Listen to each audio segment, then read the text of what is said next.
Powered by the Montana Television Network. Montana This Morning continues on Montana's News Leader. Pressured by President Trump, the Department of Justice agreed to expand its review of the Russia investigation. I'm Laura Podesta in New York. I'll tell you why some lawmakers insist the president is overstepping his bounds. The city has the largest proposed budget to date. I'm Midair's Babb, and coming up, I'll give you the latest on the city commission meeting. 6:30 on this Tuesday. Chelly and Missy O'Malley with you here. Our top national story this half hour. President Trump met with some top law enforcement officials at the White House on Monday. That's right. The meeting was to discuss allegations that the FBI was politically motivated during an investigation in the 2016 campaign. CBS's Laura Podesta has our details. President Trump did not answer reporters' questions Monday evening about his earlier meeting with Deputy Attorney General Rod Rosenstein and FBI Director Christopher Wray. White House Press Secretary Sarah Huckabee Sanders says the sit-down focused on congressional demands. Lawmakers want documents released that will tell them if an FBI informant had contact with the Trump campaign in 2016. Sanders released a statement that said, quote, "Based on the meeting with the president, the Department of Justice has asked the Inspector General to expand its current investigation to include any irregularities with the Federal Bureau of Investigations or the Department of Justice's tactics concerning the Trump campaign." The meeting came a day after the president demanded the Justice Department look into whether the Bureau spied on his campaign for political purposes. Senators from both sides of the aisle say the president is overstepping his bounds. The president's behavior is the kind of grossly autocratic behavior we'd expect in a banana republic, not a mature democracy. For the president to order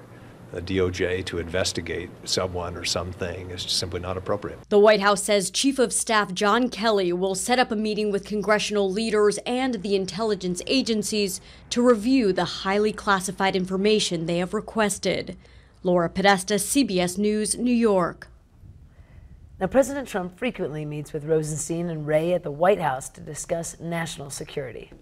6:32 now on this Tuesday. Meteorologist Matt Elwell joins us. A beautiful start out there. I just went out and walked around a little bit. Pleasant temperature, sun starting to come up. You go outside. Flowers in full bloom. We're holding down the fort, and you're taking. I'm out wandering around, taking pictures. There he is with the coffee breaking in. I see how it is a beautiful morning. Temperatures into the 40s. As a matter of fact, I'm going to go outside to the Billy and Auto Weather patio coming up in just a few minutes. Go smell the flowers. On my recommendation, or because it's in the rundown? Both. You choose, Chet. Our skies right now, a few clouds in there, but really not bad. Temperatures should be into the mid to upper 60s as you head into the afternoon. We are talking thunder showers this afternoon, probably tomorrow as well, but we have warmer temperatures as we head toward Memorial Day weekend. Talk about when those warmer temperatures will be here. That's coming up in just a few minutes. Thank you, Matt. 6:33 back here in the studio. The projected Bozeman budget for next year, one of the largest to date. MTN's Midair's Babb was at City Hall last night where commissioners continued the month-long budget review process. At the May 21st commission meeting, City Manager Andrea Surratt recommended the city approves a $111 million budget for this next year. The proposed budget is around $4 million more than last year's. This week, the city reviewed special revenue funds. The city actually has 80 to 100 special revenue type funds. There are only a few of them that support employees, so personnel and operations, and there are only a few that have the sort of level of magnitude of capital that this list of 6 has. These include the street maintenance, arterial and collector, street impact, building inspection, forestry, and work housing funds. Surratt recommends an increase of the street maintenance and forestry funds by 5%. She recommends that the arterial fund decreases by 28%. Assistant City Manager Anna Rosenberry says the budgeted expense for infrastructure needs has increased by 50% over the past 2 years. when we get to this recommended budget, when you combine what the city manager is proposing as funding in those 4 areas, we are almost at $17 million, or a significant increase in what how we're prioritizing investing in maintaining our infrastructure. If the budget is approved as is, the average homeowner would pay about $5 more in property taxes and fees. In Bozeman, Medeiros Babb, MTN News. Now, Medeiros tells us commissioners will work through sections of the budget over the next month before the final budget hearing, and that's scheduled for June 25th. Switching gears in Missoula, flood evacuees were told yesterday that they could go home temporarily, but the threat still exists. Floodwaters have been receding for the past week, but Missoula County and the Flooding Incident Management Team is still at work. MTN's Connor McCauley explains some of the changes that the officials are making. Missoula residents who have been hit with flooding started this week with some good news. River levels are expected to drop for the next 24 to 48 hours, meaning the Missoula County Sheriff's Office has modified some of its evacuation orders to allow residents back into their homes.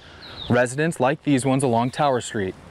This isn't a repopulation or anything like that. This is just so they can go in and out, work on their property, view their property, do the things that they need to do without actually having to check in. Once the water levels come back up and there's something that poses more of a serious threat, then we would be able, or we will, put our roadblocks back in place. Also, while you might not see someone manning a roadblock, those roads are still closed to non-residents. Downstream at the Turtle Levee, the Army Corps of Engineers continue to work on a section that eroded away. Yellowstone Gas, Blackfoot, and CenturyLink were also out to fix overhead and buried utility lines. Yeah, so that's an emergency fix, right? So it's a patch. It's a mega patch, right? It's something we're making sure that we have a confidence level that there's not going to be further erosion and that there's going to be a breach. The Army Corps' efforts have prevented further erosion, and they expect around 5 to 9 days for the repairs. In Missoula, Connor McCauley, MTN News. In related news, the Montana Department of Transportation is still repairing a section of Interstate 15 damaged by a washed-out culvert last week. North and south traffic is each flowing in one lane, which has been rerouted to the southbound side of the interstate. Over the weekend, crews built a crossover to move traffic off of the northbound lanes. Now, state transportation officials say the biggest challenge is creating a design to fix the interstate while the water is still rushing through the culvert, which also has to be replaced. Now, the Montana Department of Transportation says the agency does not have an estimate how much the repairs will cost or an estimate on when the project will be finished. But the department is asking drivers to be patient while crews are at work. So it could be some time before we get this done, but we're moving as fast as we can. I think just if the people can have patience with us for another week, and we'll try to get them put back on the road as safely and as quick as possible. Tough to react to emergencies, I think, is more what the people need to know.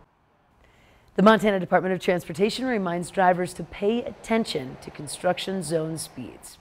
And then finally, Montana is now under a statewide flood disaster. The governor's disaster declaration allows the state to continue work started by the 2 previous emergency declarations.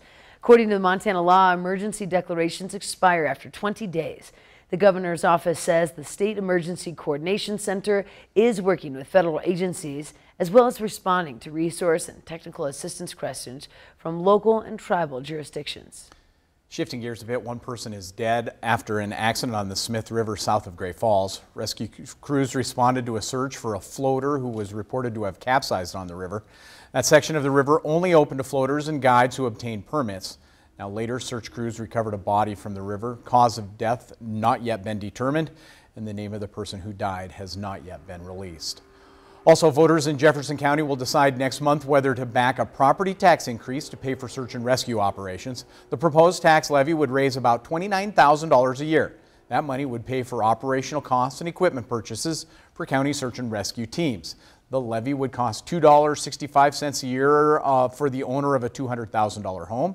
Money would benefit Elkhorn Search and Rescue in northern Jefferson County and Jefferson Valley Search and Rescue in the Whitehall area. The levy is on the primary election ballot. That's coming up on June 5th. And a nationwide campaign kicked off yesterday called Border to Border, or B2B. The Montana Highway Patrol partners with the National Highway Traffic Safety Administration for B2B, which began at 4 o'clock on Monday afternoon. It ends at 8 as of last night.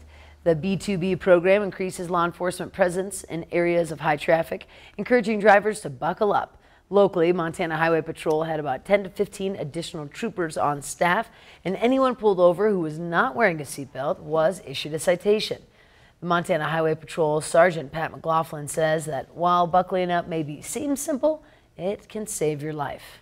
Most of our crashes occur within 1 to 5 miles of home. So just getting in the car to go to the gas station or just getting in the car to go to the grocery store is usually within that round or within that donut. And so it's really important to make sure you have your seatbelt on every time you get in the car, whether you're backing it out of the driveway or you're going across country. The seatbelt is extremely important, and its first focus is to keep you in the car no matter what happens. The B2B program comes ahead of the National Click It or Ticket Week, which means there will be an extra seatbelt enforcement through June 3rd. Good idea. Good reminders. Click it or ticket, I like it. As my mom would say, it's not just a good idea, it's the law. There you go. Thanks for joining us. Since it is Tuesday, that means it is time to have a look at your Montana-made product of the week. Up next, Jonathan Ambarian takes a look at the machining and fabrication shops for Montana Hydraulics. But before that, let's check in with Gail King in New York for a look at what's coming up at 7 on CBS This Morning. Good morning to you. Ahead on CBS This Morning, our Ben Tracy just arrived in North Korea. We're the only American broadcast network there at this time. He'll take us through the journey inside the Hermit Kingdom to witness the shutdown of its nuclear testing site. And best-selling author Stephen King will be here in Studio 57. He's got his new thriller. It's called The Outsider. It's scary. We'll see you at 7 o'clock on the dot.